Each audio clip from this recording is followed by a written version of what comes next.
Ya, Bapak dan Ibu sekalian, mari kita melanjutkan lagi perkuliahan kita. Apakah Bapak dan Ibu mendengar suara saya?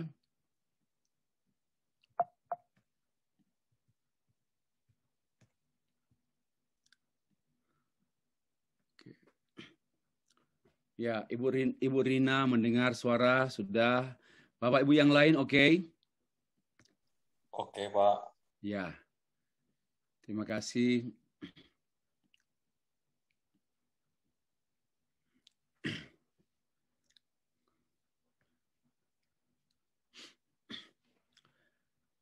Bapak dan Ibu sekalian, mari kita melanjutkan lagi perjalanan studi kita berkenaan dengan mata kuliah pluralisme agama. Sekarang kita ke materi pembahasan selanjutnya, yaitu materi yang kelima, mengenai finalitas Kristus dan kekristenan, finalitas Kristus, kekristenan, dan pluralitas agama. Atau kalau saya persingkat, kita membahas tentang finalitas dan pluralitas. Finalitas dan pluralitas agama. Dan berkenaan dengan topik ini, kita awali dengan membaca Roma pasal 10 ayat 1 sampai 3.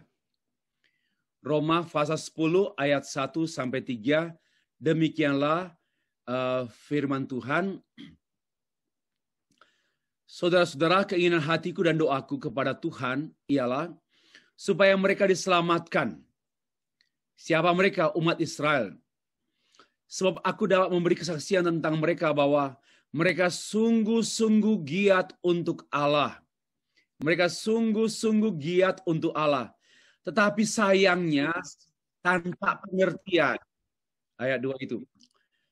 Ayat 3, sebab oleh karena mereka tidak mengenal kebenaran Allah, dan oleh karena mereka berusaha untuk mendirikan kebenaran mereka sendiri, maka mereka tidak takluk kepada kebenaran Allah.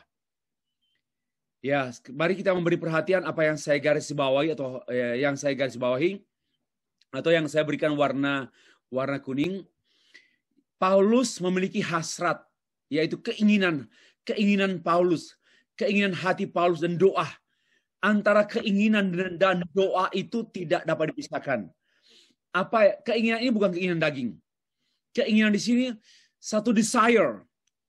My desire, hasrat saya dan doa saya, atau passion saya dan doa saya kepada Tuhan, ialah supaya mereka diselamatkan. Ini harus menjadi hasrat hamba Tuhan. Ini harus menjadi hasrat pendeta jemaat, yaitu hasrat orang-orang yang dilayani diselamatkan. Itu hasrat Allah. Itu hati Allah yang harus menjadi hati kita. Demikian hanya Paulus pada waktu dia mencermati orang Israel yang stubborn, keras kepala, dan tidak mudah untuk tertarik dengan perkara-perkara rohani, walau mereka adalah orang-orang yang sejak awal sudah lahir, tumbuh, dewasa, semua dengan tradisi Yahudi, tradisi Israel yang tidak dapat dipisahkan dengan firman Allah yang ditanam, yang diajarkan, lalu yang ditaruh di pintu, di mana saja. Itu kehidupan orang Israel penuh dengan pengajaran semestinya. Tetapi kita tahu juga sisi lain kehidupan Israel, jatuh bangun. Lalu mencermati Israel dengan hadirnya Tuhan Yesus di bumi ini. Ya, dalam konteks kehidupan umat Yahudi, tidak mudah terbuka dengan Tuhan Yesus. Tetapi hati Paulus terbuka kepada Allah untuk mereka. Dan ini yang menjadi hal yang dapat kita jadikan pola untuk kita. Bahwa keselamatan orang-orang yang kita doakan, yang kita layani adalah hasrat terbesar seorang hamba Tuhan. Kalau hamba Tuhan kehilangan hasrat seperti ini, saya pikir ini satu bencana, satu kemerosotan, sesuatu yang penyimpangan. Kalau hamba Tuhan sudah kehilangan hasrat, keselamatan jiwa-jiwa yang terhilang. Lanjut. Paulus mencermati memang orang Yahudi atau orang Israel. Mereka adalah orang yang bersungguh-sungguh giat untuk Allah. Giat untuk Allah. Tetapi sesuatu yang juga mengagetkan. Karena ada kalimat selanjutnya, ada frase selanjutnya, tetapi tanpa pengertian. Hal ini bukan tidak sedang terjadi pada era postmodern ini. Banyak aktivitas agama, tapi sebenarnya tanpa satu kesadaran dari pengertian yang sesungguhnya. Orang berkata amin itu bukan berarti juga dia sudah paham. Ya, dia paham. Saya senang dengan apa yang teman Bapak Ibu sampaikan di grup tentang seseorang berkata, I no need theology. Ya, I just need Jesus. Itu satu analogi, memang faktanya banyak orang hanya mengklaim Jesus, but they don't have theology of Jesus. When somebody asks, which Jesus you believe? Ya, Yesus yang mana yang kau percaya? Atau who is Jesus? Jesus is God the Son incarnate to be man, to became man. Yeah, you are doing theology now. You mentioned before that you don't like theology, you just believe in Jesus Christ. Nah, inilah era postmodern yang suka slogan-slogan. Yesus yes, ya, but theology no. Nah, inilah sama. Orang bersungguh-sungguh atau giat untuk Tuhan, giat dalam perkara-perkara program-program gereja, tetapi lack of understanding, ya, lack of knowledge, bahkan without understanding, tanpa pengertian. Ini sesuatu yang sangat tragis.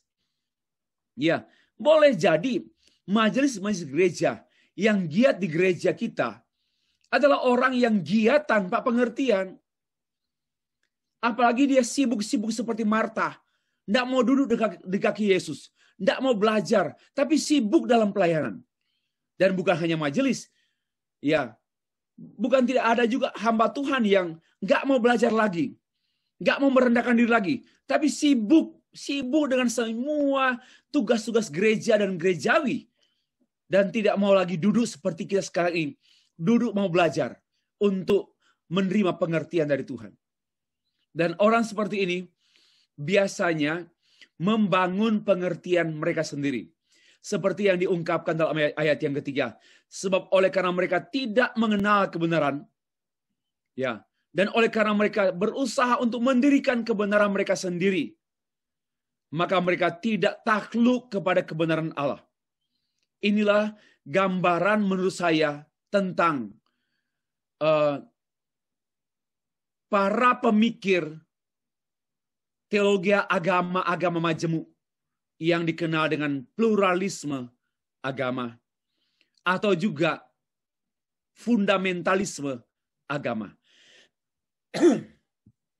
Ya, pertanyaan utama. Apa sikap orang Kristen terhadap orang beragama bukan Kristen? Apa sikap orang Kristen terhadap orang beragama bukan Kristen? Saya katakan lagi, anak saya sudah menulis. Dia menulis tesis MTH-nya. Lalu karena menurut dia baik, lalu dibukukan. Setelah berdiskusi dengan saya, dia bukukan. Yaitu providensi Allah atas orang yang tidak percaya.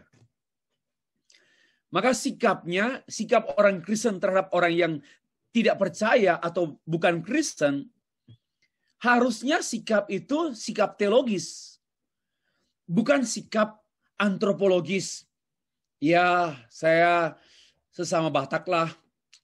Dia Siregar, saya Tambunan. Saya penuh ya, bukan penimbunan, saya tambunan, dia Siregar. Ya, karena Bataklah kami bersahabat. Kalau Bapak Ibu bersahabat karena Batak dan saya terima dia karena Batak, tidak salah. Tapi mohon maaf, itu antropologis. Namun sekalipun dia orang yang tak seiman, tapi pertama dia sesama manusia. Nah ini penting, sudah mulai teologis. Dia sesama manusia. Dan yang kedua dia juga, Tuhan memberi perhatian kepada dia. Kenapa saya memberi perhatian pada dia? Itu yang ketiga. Yang keempat nanti besok. Nah, apa pandangan teologis orang Kristen terhadap keberadaan dan kebenaran orang beragama bukan Kristen?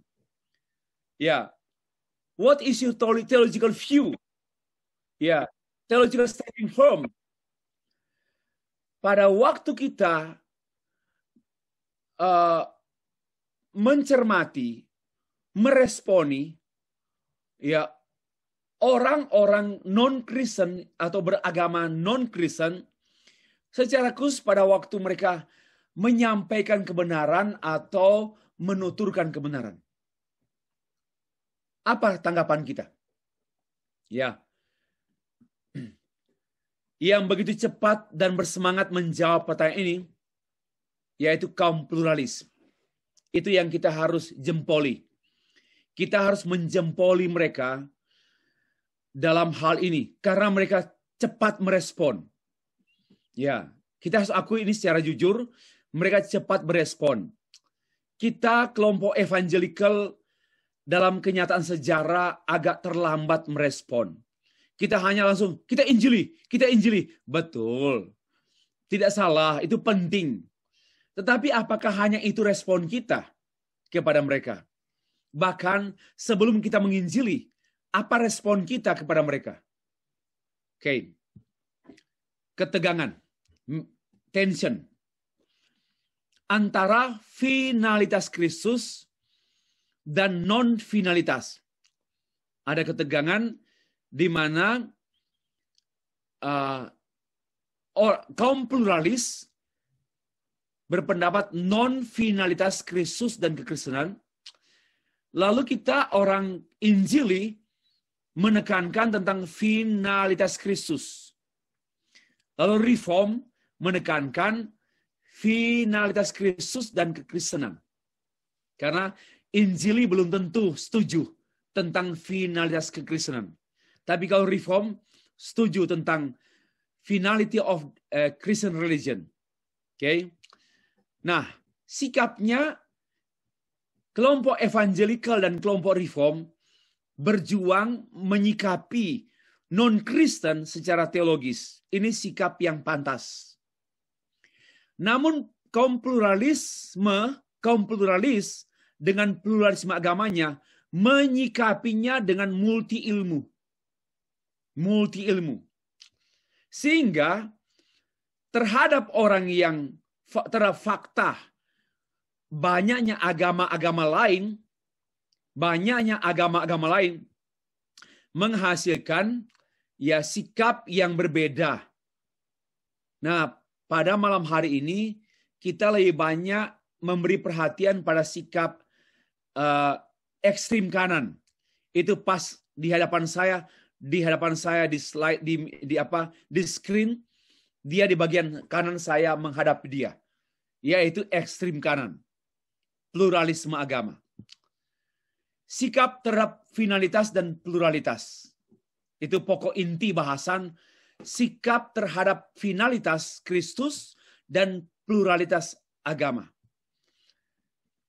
Ada seorang ahli tokoh, dia menulis satu buku dan saya mengutip ada 3 sikap utama orang Kristen terhadap finalitas dan fakta pluralitas agama.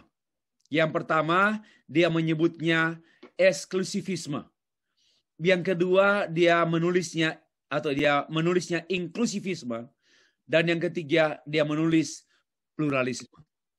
Itulah 3 pandangan terhadap agama-agama lain. 3 pendapat terhadap agama-agama lain. terhadap munculnya sejumlah agama yang berbeda dengan Kristen, ada 3 pandangan yang mendasar. Yang walaupun juga ada warna-warninya, ada yang soft, ada yang keras. Eksklusivisme, inklusivisme, dan pluralisme. Ya, ini istilah yang sebenarnya sudah tidak asing. Eksklusif dari kata eksklusif, yaitu tertutup, khusus. Ya, untuk bagian kelompok tersendiri saja. Namanya eksklusivisme. Yang kedua, inklusif, lawan dari eksklusivisme, yaitu terbuka. Inklusif itu terbuka. Pandangan yang terbuka. Ya, kalau ini pandangan yang tertutup. Lalu pluralisme, pandangan yang paling terbuka sampai nggak punya tembok. Ya, itu analogi saya. Oke, kita mulai satu persatu. Finalitas dan pluralitas agama. Oke, 1. Apa yang saya kemukakan ini adalah dari buku saya, Teologi Abu-Abu. Ya, mari kita mulai pada sikap yang pertama atau pandangan yang pertama. Eksklusivisme. Eksklusivisme atau partikularisme. Pandangan ini bertolak dari keyakinan mengenai penyataan dan pernyataan final. Pernyataan final Kristus. Pernyataannya Yesus itu, I'm the way, I'm the truth, and I'm the life. Ya, dan menekankan tidak ada jalan lain kepada Bapa tanpa melalui aku. Nah, pernyataan ini dan penyataan ini mengungkapkan bahwa Yesus adalah satu-satunya wahyu Allah. Biasanya kaum eksklusif yang memegang pandangan eksklusivisme memegang erat sejumlah ayat Alkitab dan diantaranya yang sangat populer yaitu 2 ayat. Yohanes pasal 14 ayat 6. Kata Yesus kepadanya, akulah jalan, kebenaran, dan hidup. Tidak ada seorang pun yang datang kepada Bapa kalau tidak melalui aku. Ini absolut. Kalau tidak melalui aku, nobody who can come to God the Father. Ya, tidak seorang pun, ini absolut. Akulah jalan. Dan itu adalah pernyataan ego emi Tuhan Yesus. Aku adalah jalan. Jadi sebenarnya ini, I am the way. Aku adalah jalan. Itu pernyataan ego emi Tuhan Yesus. Menyatakan kemutlakan bahwa tidak ada yang lain. Itu arti ego emi. Akulah kebenaran. Kalian mencari kebenaran. Aku sendiri kebenaran. Kalian mencari hidup. Aku sendiri kehidupan. Aku sendiri hidup. I give you life. Nah, ayat yang kedua yang sering dipegang oleh eksklusivisme adalah Kisah Rasul pasal 4 ayat 12. Dan keselamatan tidak ada dalam siapapun juga selain dalam Dia, sebab di bawah kolong langit ini tidak ada nama lain yang diberikan kepada manusia yang olehnya kita dapat diselamatkan. Ini 2 ayat yang populer. Yang memang pertama menjadi batu sandungan bagi orang beragama lain. Mereka tersandung di sini. Nggak boleh begitu. Kalian aja yang benar. Kalian aja yang unggul. Kami dianggap apa? Tidak ada. Dan sebagian teolog agama-agama mulai mengkaji. Di antaranya teolog Kristen. Ayat ini salah paham. Nah, mereka mulai mengatakan, ayat ini harusnya diartikan begini. Di buku Teologi Abu-Abu, saya meminjam satu pendapat seorang teolog penganut pluralisme agama. Dia mengartikan ulang tentang akulah jalan, kebenaran, hidup. Tidak dimaksudkan adanya unsur finalitas. Tidak dimaksudkan adanya klaim satu-satunya. Adanya eksklusivisme. Tidak ada. Menurut mereka. Demikian pula halnya dengan Kisah Rasul pasal 4 ayat 12.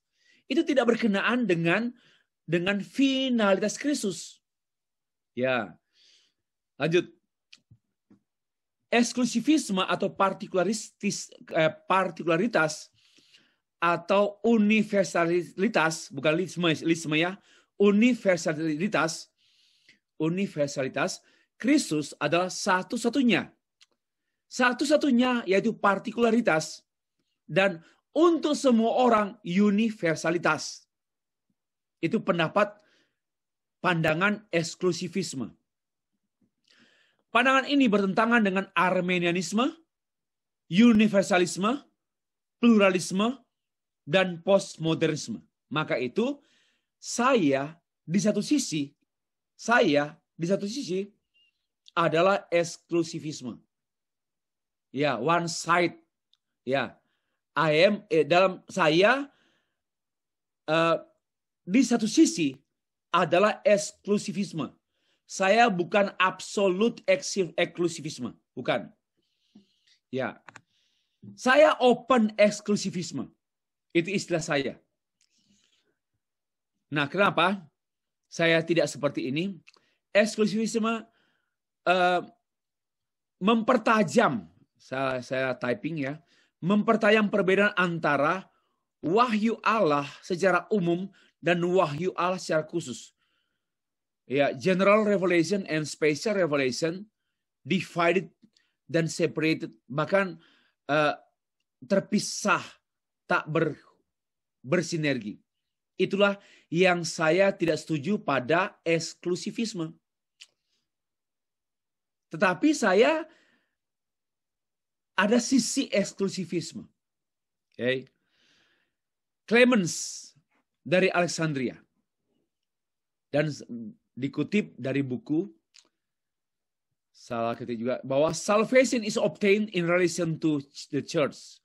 Keselamatan diterima dalam relasinya dengan gereja. Dan melalui baptisan, seseorang dijadikan anggota gereja. Jadi Clement ini memutlakkan keselamatan diterima dalam hubungan dengan gereja. Karena saya bergereja, saya selamat. Akhirnya sebenarnya Clement tidak memaksudkan seperti itu. Tidak mengerti pernyataannya ini secara dangkal. Sehingga dikutip oleh banyak orang bahwa dengan bergereja selamat. Ya, dengan dibaptis selamat. Tetapi ini salah understanding.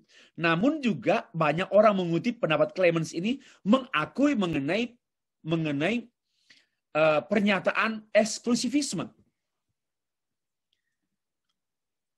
Di antaranya Roma Katolik. Yang dulunya mereka adalah eksklusivisme yang dengan pendapat mereka yang tegas, tidak ada kemungkinan keselamatan di luar gereja Katolik. Itu pendapat mereka sebelumnya. Tetapi kan seperti yang saya sudah kemukakan tadi, Hans Küng sebagai tokoh teolog radikal Katolik yang memimpin Vatikan kedua, Konsili Vatikan kedua, membuat rumusan-rumusan yang radikal, lalu kemudian menyatakan keselamatan di dalam gereja lebih baik, tetapi ada kemungkinan keselamatan di luar gereja Katolik.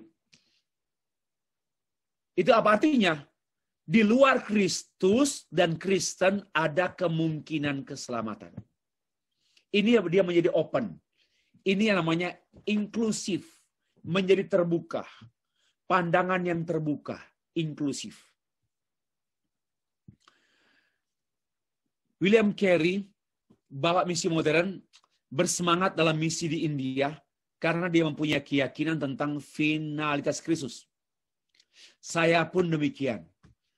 Saya terus didorong, apalagi setelah menulis buku Finalitas Kristus dan Kekristenan, itu yang membuat saya berubah juga, makin bersemangat sampai harus ke Afrika. Ya, banyak dalil orang tidak mau ke Afrika. Pertama, mahal, jauh, penat. Lagi pula lebih bagus ke Eropa daripada ke Afrika. Pemandangan di Eropa itu pemandangan yang bagus. Kalau di Afrika hanya alamiah saja. Kering lagi. Ini saya bercanda. Tetapi sebenarnya mengapa orang berjuang harus jauh-jauh penerbangan ke Guinea Bissau, harus lewat Casablanca. Ya, itu sampai hampir dari Jakarta 25 jam. Panas. Ya. Dan penat, panas, penat. Untuk apa? Karena ada finalitas Kristus. Setelah saya selesai menulis buku tentang finalitas Kristus, saya berdoa memang lama. Saya rindu berkunjung ke Afrika, tapi bukan sebagai turis, tapi sebagai misionaris. Karena itu saya mendapat kartu penduduk sana. Ya, saya boleh masuk keluar di salah satu negara di Afrika Barat karena saya mendapatkan kartu penduduk selama 5 tahun. Jadi bebas visa. Saya masuk keluar ke Afrika bagian barat, Afrika Barat. Dan orang di sana sangat menghargai misionaris. Biasanya barang-barang yang dibawa masuk ke sana dibuka dengan cara kasar. Ya, atau barang-barang yang dibawa keluar dari Guinea-Bissau dibuka ya dengan cara kasar. Tetapi waktu mereka melihat saya punya paspor Indonesia, tapi juga saya penduduk negara itu, mereka tidak menyentuh. Mereka bilang, you are missionary, okay, go on, teruskan. Barang-barang saya aman. Lalu, kenapa harus pergi? Dalam setahun saya pergi 2 kali. Minimal saya harus menghabiskan 40 juta ya untuk pergi. Untuk apa pergi? Ya, bukan uang saya juga, saya hanya minta pada Tuhan. Karena ada spirit finalitas, one and only. So we have to go. We should go. Ya, amanat misi, amanat agung ini menjadi dorongan kuat untuk William Carey ke India. Di balik amanat agung ini ada finalitas Kristus. Lalu eksklusivisme kemudian dianut oleh para teolog evangelikal, kelompok evangelikal, dan juga sebagian reform, dan termasuk para pengkhotbah revival di Amerika, di antaranya Billy Graham. Ciri-ciri pandangan eksklusivisme sangat menekankan tentang tidak ada Tuhan lain, hanya Allah Tritunggal. Ya, ini mendasar ya, ini fundamental. Ini fundamental karakteristik teologi eksklusivisme. Yang kedua, seluruh Alkitab firman Allah, mutlak. Ketiga, semua manusia berdosa, pasti binasa, dan tidak berdaya. Maka perlu anugerah Allah. Keempat, keselamatan adalah anugerah Allah, mutlak. Bukan anugerah, bukan pra-anugerah, bukan post-anugerah, bukan anugerah tambahan, bukan anugerah, bukan juga seperti anugerah kelewatan, hyper-anugerah, hyper-grace, bukan. Ya. Selanjutnya, keselamatan dialami dengan percaya kepada Yesus saja. Tidak ada jalan lain. Yang diselamatkan, hidupnya pasti hidup kudus. Itu penekanan eksklusivisme. Dan tugas utama gereja adalah memberitakan Injil. Saya aminkan semua poin ini. 7 poin ini saya aminkan. Karena saya adalah seorang evangelikal. Saya juga adalah seorang reform. Dan saya di satu sisi adalah penganut eksklusivisme. Satu sisi. Nanti saya terangkan keterbukaan saya ada pintu terbuka untuk saya di eksklusivisme. Sehingga seperti apa? Oke, inilah. Nah, sekarang yang kedua, inklusivisme. Inklusivisme diartikan oleh Clark Pinnock sebagai berikut. Clark Pinnock mengartikan, I refer to the view upholding Christ as the Savior of humanity, but also affirming God's saving presence in the wider world and other religion. Saya merujuk pada pandangan yang menegakkan Kristus sebagai penyelamat manusia dan juga menegaskan kehadiran Allah yang menyelamatkan dalam dunia yang lebih luas dan termasuk agama-agama lain. Nah, ini namanya inklusivisme.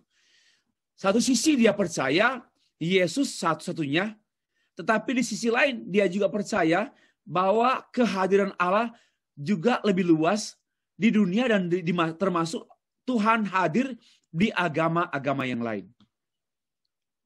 Ya, hal ini saya tidak setuju. Saya hanya setuju di bagian atas, yaitu I refer to the view of upholding Christ as a savior of humanity, Titik. Kalimat kedua saya nggak setuju. Tapi itu yang namanya inklusivisme. Ya, biasanya Katolik. Inklusivisme diklasifikasi dalam sejumlah pandangan yang saya klasifikasi sendiri. Satu, universalisme liberal. Yang kedua, inklusivisme kristosentrik. Yang ketiga, inklusivisme universal. Jadi saya mengklasifikasi dalam 3 kelompok. Ya, tidak bisa membuat generalisasi. Ternyata yang saya pelajari ada sejumlah tokoh yang berbeda pendapat walaupun mereka semua adalah inklusivisme. 1. Inklusivisme yang liberal. Mereka percaya bahwa Yesus mati untuk semua orang. Karena itu semua orang secara otomatis diselamatkan. Ini pandangan yang kuno. Sudah lama. Ini pandangan yang dianut oleh teolog-teolog liberal.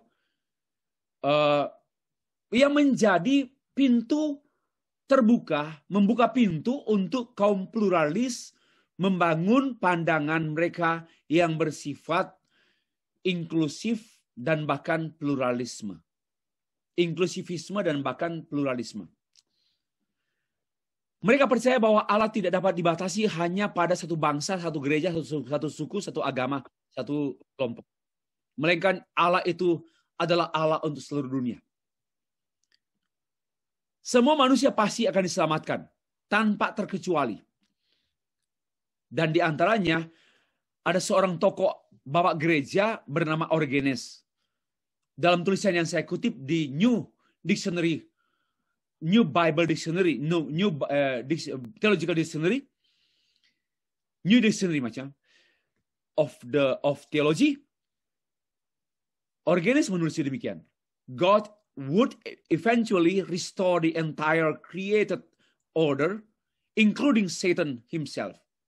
Bahwa Allah sesungguhnya memulihkan seluruh ciptaan yang ada, termasuk setan pun dia pulihkan. Ini pandangan Bapak Gereja. Setan pun dipulihkan. Pasti setannya Origenes. Kalau setan, saya tidak punya setan. Setannya Origenes pasti dipulihkan. Ya, mereka pun salah memahami teologi Agustinus yang menekankan tentang anugerah Allah dan kasih Allah, itu teologi Agustinus yang kemudian disalahpahami oleh mereka bahwa karena luasnya kasih Allah, maka kasih Allah melampaui luasnya gereja, luasnya agama Kristen. Itu artinya agama-agama lain pun adalah kasih Allah. Kasih Allah tidak hanya dimonopoli oleh orang Kristen. Selain mereka ada yang namanya Friedrich Schleiermacher. Dia teolog dan bapak hermeneutika modern. Dalam tulisannya demikian dia kemukakan, God's mercy and love will not send anyone into the eternal hell. Bahwa kemurahan Allah dan kasih Allah tidak akan mengirim seorang pun ke dalam hukuman kekal di neraka. Mengapa? Dia menyampaikan 2 alasan. Yang pertama karena the sovereign love of God. Bahwa kasih Allah yang berdaulat itu adalah kasih yang luas. Ya, tak terbatas, tak terkontrol oleh keinginan orang tertentu untuk mengklaim dia bagi kelompok tertentu tersebut. Yang kedua, the heaven would be spoiled if its inhabitants were forced to witness the eternal suffering of the damned. Sorga akan menjadi dinodai jika penduduk-penduduk atau penghuni-penghuninya diperkuat untuk bersaksi tentang penderitaan kekal orang-orang yang binasa. Jadi kasih Allah bagi kaum pluralis dengan meminjam pikiran-pikiran Agustinus dan juga pikiran teolog liberal Schleiermacher, ya, mereka mengemukakan bahwa kasih Allah menjadi alasan keselamatan semua orang. Kematian Kristus adalah karena kasih Allah untuk semua orang. Jadi secara otomatis semua orang selamat walaupun tidak percaya Yesus. Tidak harus jadi Kristen.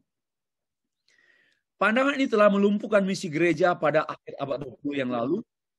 Juga telah membuat banyak orang Kristen tidak memiliki hasrat untuk hidup bertahan dalam kekudusan, dalam moralitas Kristen, karena agar anugerah murahan seperti yang sedang dipopulerkan oleh sejumlah pendeta yang menganut teologi murahan, yaitu hyper grace. Ya. Lebih lanjut lagi, pada pokok yang kedua, inklusivisme. Yaitu inklusivisme yang kristosentris. Inklusivisme kristosentris percaya bahwa semua manusia diselamatkan oleh Allah melalui Kristus. Dan Kristus itu sudah ada di semua agama, sudah hadir di semua budaya, sudah hadir di semua komunitas. Walaupun mereka tidak beragama Kristen. Mereka beragama A, B, C, D, mereka juga berbudaya A, B, C. Ya, namun Kristus sudah hadir. Ini pandangan inklusivisme kristosentrik yang banyak dipegang oleh teolog Katolik. Sekalipun pemeluk agama itu menyebut nama lain, yaitu Buddha, Hindu, dan sebagainya, menurut pandangan ini, ya Karl Rahner khususnya, Kristus sudah hadir di agama tersebut. Namanya Anonymous Christ, yaitu Kristus tak dikenal. Anonymous Christ. Juga mereka walaupun Buddha atau Konfusius, mereka sebenarnya Kristen, tapi namanya berbeda. Kenapa? Kristus sudah hadir di Konfusius. Anonymous Christian. Ya, sekalipun mereka bukan Kristen, tapi mereka adalah Kristen tak dikenal. Karena mereka di sana pun sudah ada Kristus yang tak dikenal. Ya, yang kita kenal dalam Yesus Kristus. Itulah persoalannya. Bapak Ibu. Memang namanya inklusivisme. Namun sebenarnya kalau saya cermati mereka sama dengan pluralisme. Yaitu mengakui adanya kebenaran dan keselamatan mutlak pada agama-agama lain. Ini namanya inklusivisme kristosentrik. Yesus Kristus adalah wahyu yang universal bagi semua manusia, sebagaimana pendapat seorang Katolik, Harold Coward. Konsili Vatikan kedua saya sebut tadi merubah mereka sehingga mereka berpikiran kemungkinan keselamatan di luar Kristus dan kekristenan. Ya. Paul F. Nitter mencetuskan Heilsoptimismus, yaitu berpikir optimis mengenai adanya kemungkinan keselamatan di luar Kristus. Mari menjadi orang Kristen yang optimis. Bahwa there is possibility salvation ya di luar gereja, kekristenan, di luar Kristus. Mari menjadi optimis. Jangan pesimis dong. Kata Paul F. Nitter. Jadi pekabaran Injil adalah menyadarkan orang-orang beragama lain bahwa di dalam diri mereka sudah ada Kristus. Di tengah-tengah mereka sudah ada kehadiran Kristus. Christ present. Maka kita tidak dalam rangka mempertobatkan atau mengkristenkan mereka lagi kalau kita ber-PI, melainkan hanya memberitahu in your community, has already God's presence, been God's presence. Sudah ada, has already been God's presence. So they don't need mereka tidak perlu, no need be repented. Mereka tidak perlu dipertobatkan. Tidak perlu dikristenkan. Tidak perlu. Hans Kung menyatakan keselamatan adalah melalui agama-agama dunia dan melalui gereja. Maka tegas sekali dia menjadi orang yang terbuka dan menjadi pluralis. Raimundo Panikkar, Kristus adalah satu-satunya, namun bukan monopoli orang Kristen saja. Karena Kristus pun sudah ada di agama-agama lain. Di agama Buddha, Hindu, dan seterusnya. Yang ketiga, terakhir, inklusivisme universalis. Banyak sindiran dan celaan kepada eksklusivisme yang kita bahas pada bagian awal topik membahas tentang finalitas dan pluralitas. Dan sindiran itu bahkan celaan yang menganggap bahwa orang-orang penganut eksklusivisme adalah orang-orang berpikir sempit dan tertutup. Maka perlu membuat perbaikan, perlu mengadakan perbaikan. Orang yang berpegang pada teologi ortodoks atau tradisional, yaitu gereja mula-mula, seperti yang dipegang oleh evangelical dan reform, angkuh. Adalah orang-orang yang merasa paling hebat, sombong. Seolah-olah mereka saja yang benar. Ya inilah satu cara mendiskreditkan atau memandang rendah orang yang berbeda dengan mereka. Karena itu seorang teolog namanya Clark Pinnock yang dulunya reform menjadi anti-reform mengemukakan istilah optimistic particularism, bukan particularism. Optimistic particularism bahwa semua orang pasti diselamatkan, bahkan orang-orang yang tidak diinjili, orang-orang yang tidak diinjili, bayi-bayi pun pasti diselamatkan. Andai kata ada sejumlah bayi yang meninggal pada waktu masih bayi. Biarpun dia bayi ateis, bayi dari ayah ibu ateis, dia pasti diselamatkan. Clark Pinnock nampaknya menggabungkan antara inklusivisme dan eksklusivisme. Itu yang saya cermati. Atau dia membuat sintesis antara teosentris dan kristosentris. Dia mempertemukan. Sebagaimana yang saya baca dari bukunya, A Whiteness in God's Mercy. I have that book. Saya punya buku itu. Dia mencoba menggabungkan. Dan ini pola pikir yang keliru. Sama dengan mengawinkan antara anjing dengan ayam. Itu impossible.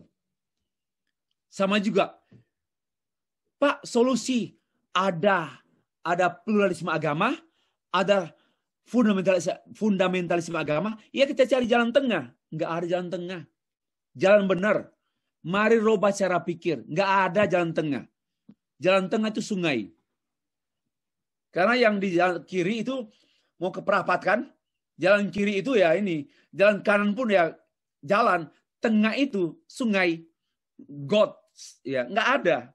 Ya, cara pikir yang jalan tengah itu, yang jalan tengah win-win solution itu cara pikir yang bukan teologis. Dan seorang yang belajar, terdidik, tidak boleh suka cari jalan tengah. Ya, yang benar yaitu jalan benar. Ya. Jadi pikiran pluralisme dan fundamentalisme lalu dicari jalan tengah itu kesesatan berpikir. Termasuk juga nampaknya Clark Pinnock ini juga mencoba mencari jalan tengah antara inklusivisme dan eksklusivisme. Nah, saya temukan, saya menguraikan pikirannya mungkin ada 3-4 halaman di buku saya. Tapi saya merangkum. Untuk membuat ajarannya berjalan tanpa hambatan, ia terlebih dahulu menolak ajaran mengenai doktrin Allah Tritunggal, doktrin pemilihan terbatas, dan doktrin penebusan terbatas, serta ketekunan orang kudus. Dia menolak doktrin reform, yang sebagian Injil mengakuinya. Ya, tidak semua Injil mengakui doktrin reform. Tapi sebenarnya ya Injil itu asalnya reform. Reform itu asalnya gereja mula-mula. Ya, kalau mau lihat alur pikir pemikiran teologianya. Ya, alur pikir pemikiran teologianya. Nah, Pinok ini menolak sejumlah doktrin termasuk doktrin Allah Tritunggal yang ditolak dengan tegas oleh mereka. Padahal doktrin Allah Tritunggal adalah doktrin yang tempat menggantung doktrin-doktrin yang lain. Karena itu salah satu indikasi atau salah satu alat ukur untuk menyatakan seseorang itu sesat, yaitu apabila dia menolak doktrin Allah Tritunggal. Seseorang disebut sesat, penyesat, atau cultism, ya. Di Indonesia ini sudah banyak orang yang menolak Tritunggal loh. Di Batam tidak ada, di Jakarta banyak. Yang bagi saya, setelah saya pelajari latar belakang mereka, orang-orang yang tidak sungguh-sungguh belajar. Ya, orang-orang yang tidak sungguh-sungguh belajar. Ada kaum awam yang begitu tegas sekali menekankan Unitarian. Allah itu tunggal, nggak ada pribadi Bapa, pribadi Anak, pribadi Roh Kudus. Mereka lebih hebat dari Agustinus. Mereka lebih hebat dari Martin Luther. Mereka lebih hebat dari John Calvin. Mereka lebih hebat dari Billy Graham. Mereka lebih hebat dari John Stott. Mereka lebih hebat dari orang hebat. Kenapa? Mereka sedang mempopulerkan dirinya sendiri. Kenapa? Tidak punya kekuatan. Maka itu aneh-aneh. Karena tidak punya kekuatan, nggak punya yang mau dijual, maka jualan ya begitu, jualannya gitu. Jual diri. Tidak tahu malu. Wah.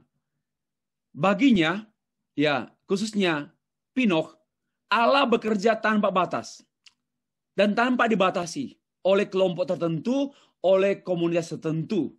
Karena kemurahan Allah luas, kasih Allah itu luas. Karena itu pula keselamatan luas. Nah, ternyata dia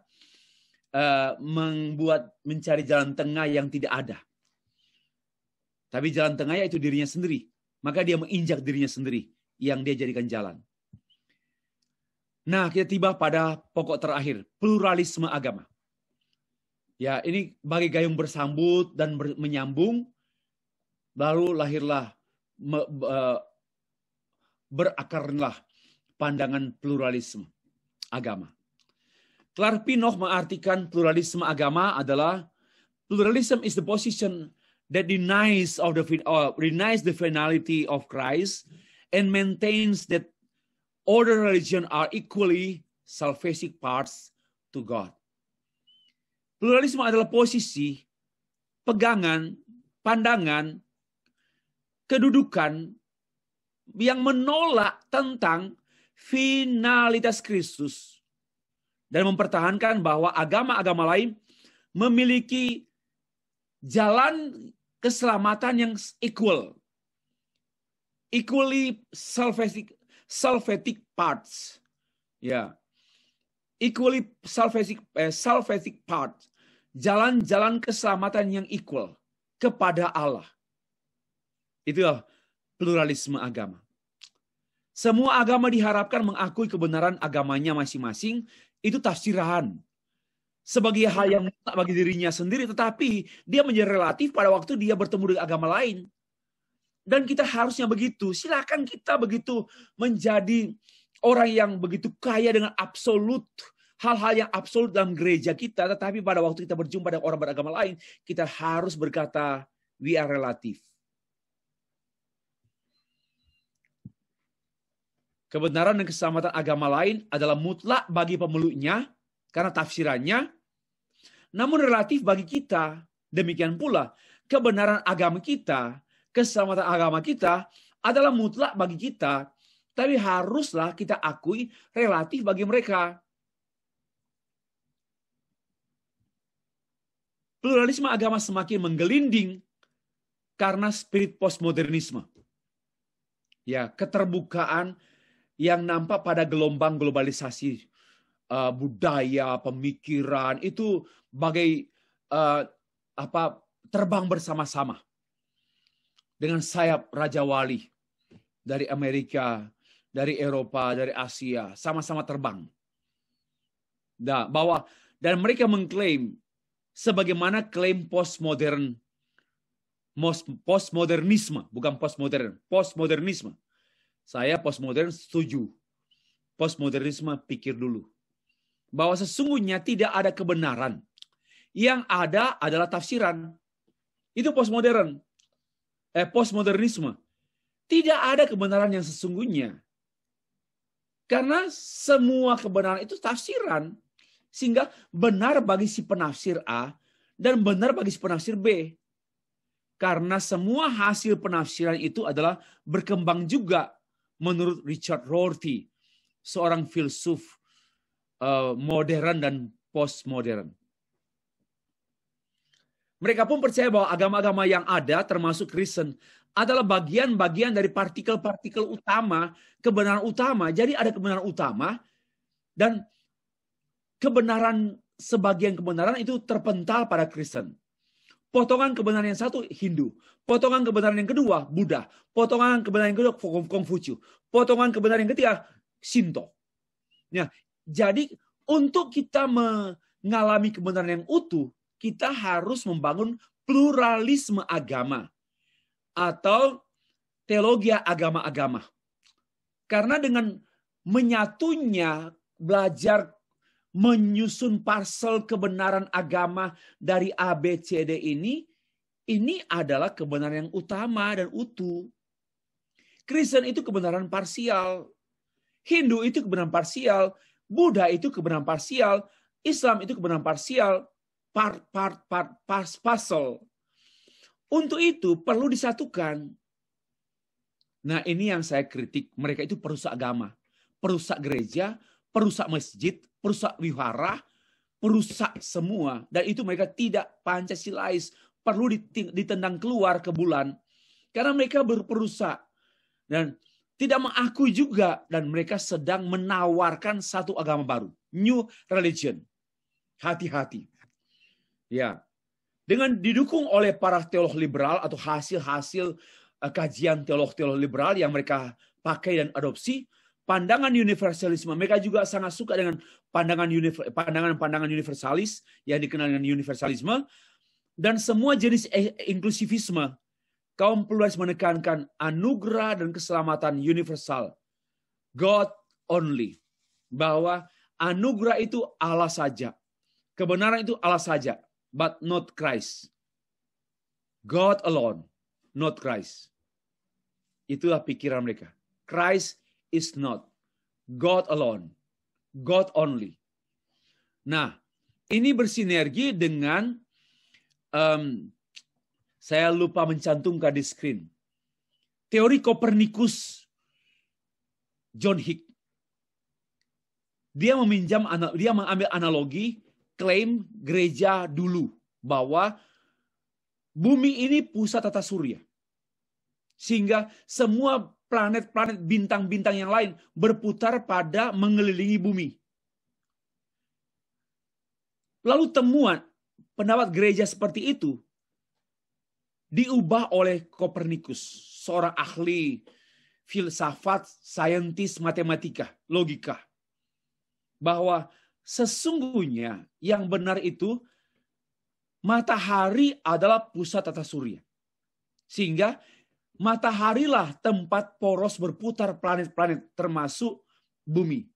Itu apa artinya? Selama ini gereja mengklaim Yesus Kristus adalah pusat tata surya. Pusat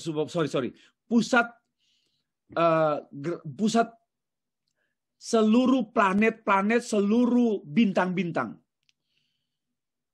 Ya, tetapi ternyata seperti Kopernikus menemukan yang benar bahwa Allah Bapa atau Allah lah pusat agama-agama.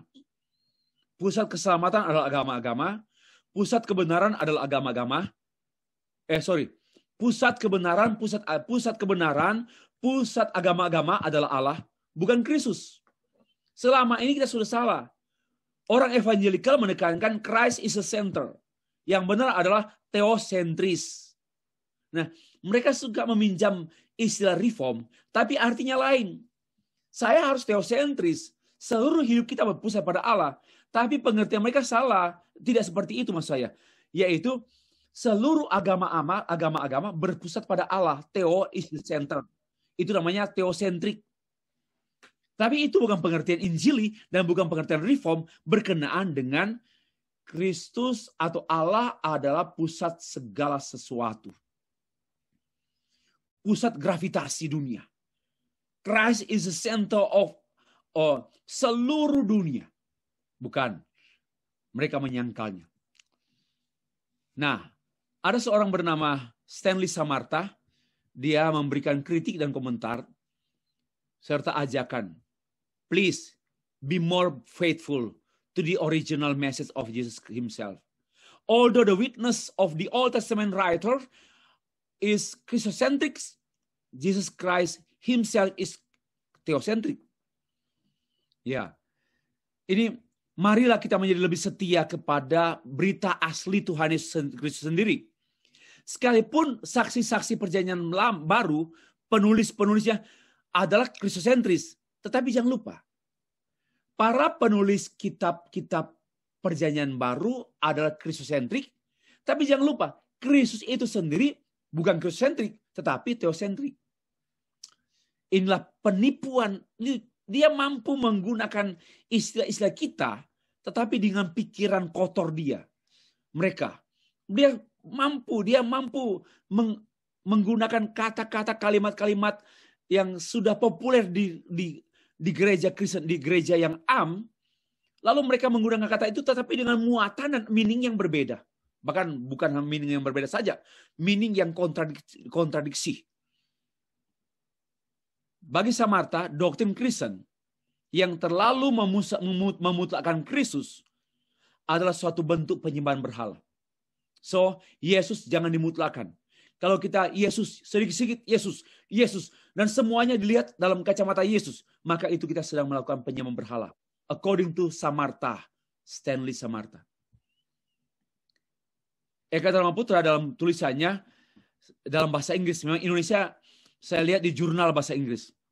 Saya temukan buku itu. Dia menulis demikian. All people are having the same access to God. Evangelism is go out of evangelism. Exclusivism.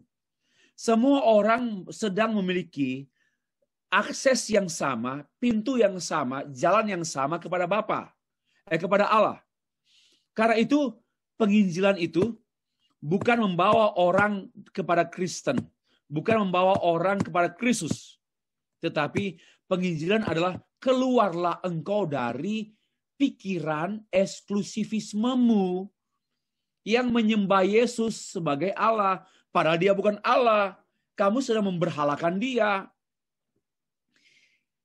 Olaf Suman, saya sempat pergi ke kantornya di Kinabalu.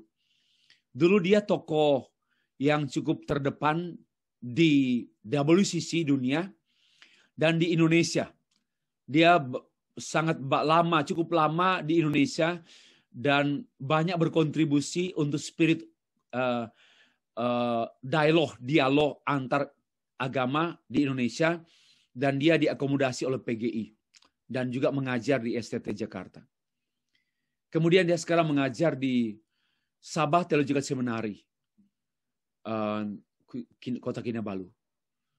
Saya ke sana, saya menemukan buku saya juga di perpustakaan sekolah tersebut, dan saya menemukan kantornya Pak Olaf Suman. Jadi sebagian mahasiswa saya dari Malaysia, mereka mengatakan kami punya dosen dia, Pak. Dia itu dosen kami. Tapi saya belum bertemu dia. Saya ke sana, dia mengajar. Saya ke sana, dia pulang ke Jerman. Dan nampaknya dia telah menjadi penduduk di Malaysia. Ya, oke. Pendapatnya seperti ini. Tidak seorang pun tahu agama dari Abraham. Abraham agamanya apa? Kan tidak tahu.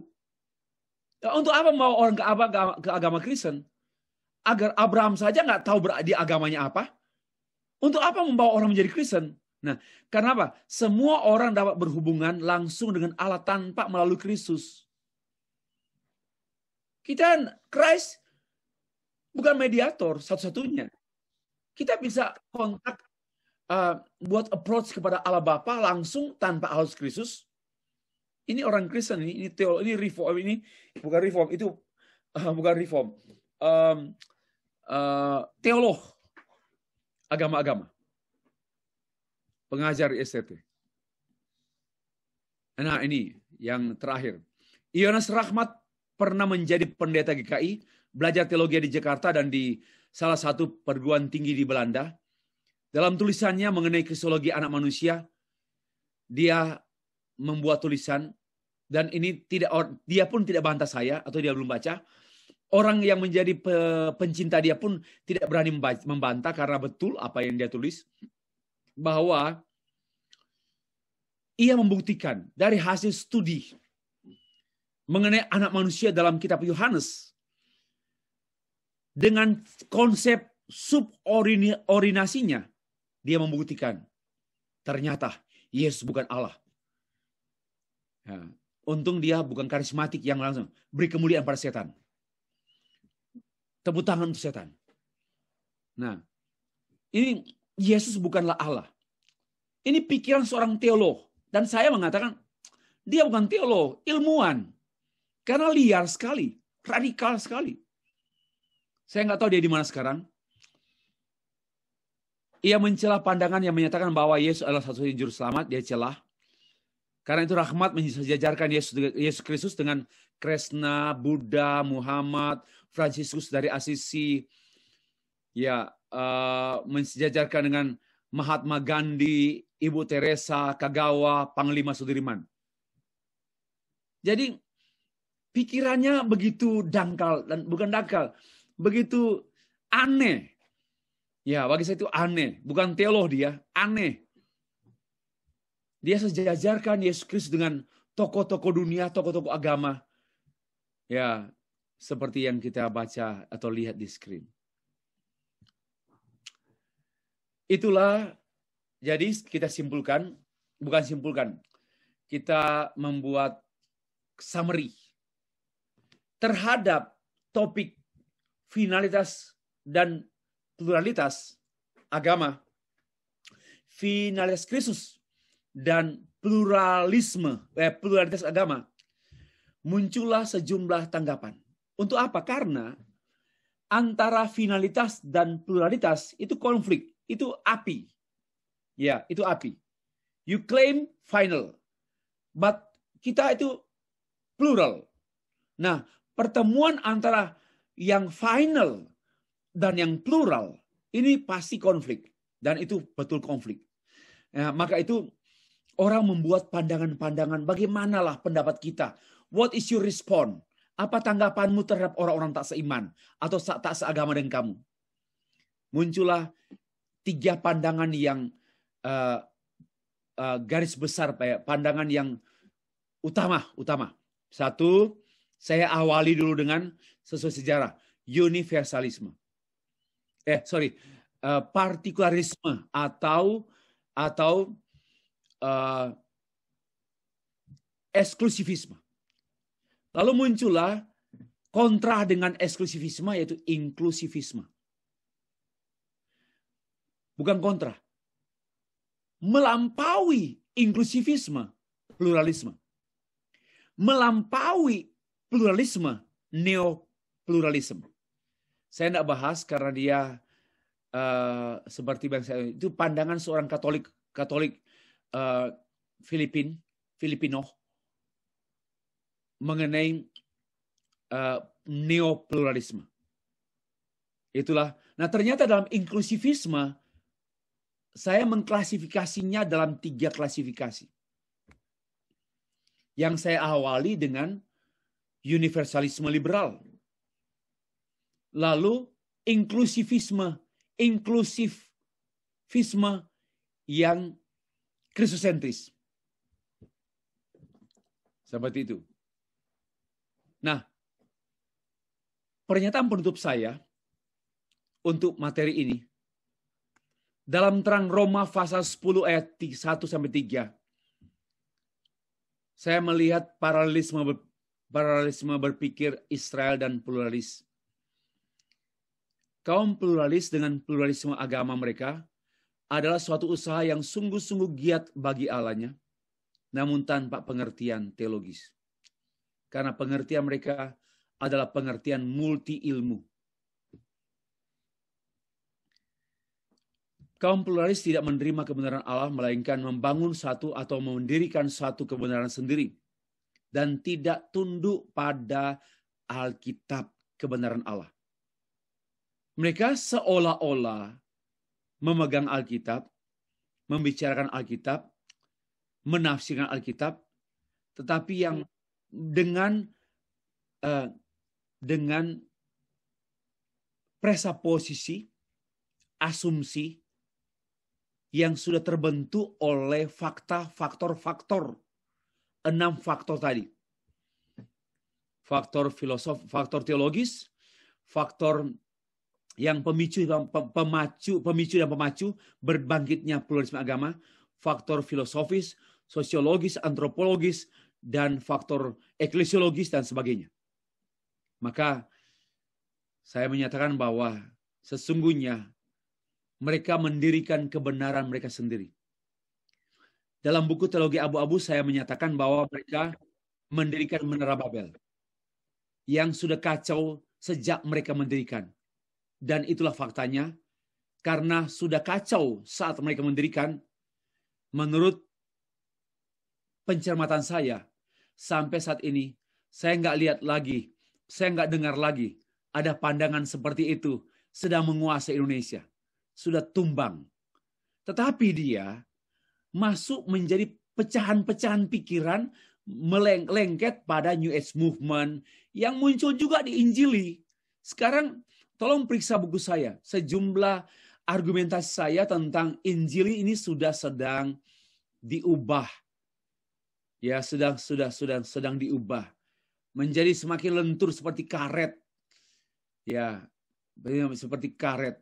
Maka itu perlu dikembalikan lagi. Evangelical sekarang ini perlu dikembalikan lagi. Terlalu terbuka.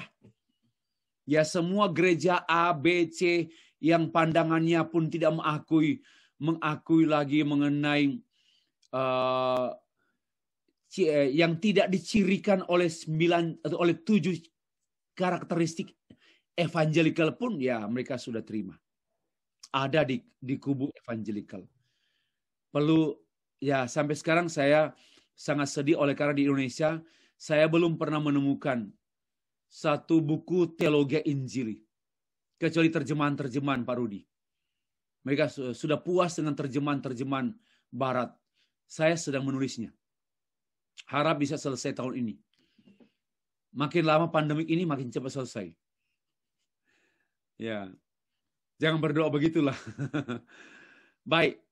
Presentasi saya tentang topik ini saya sudahi di sini dulu.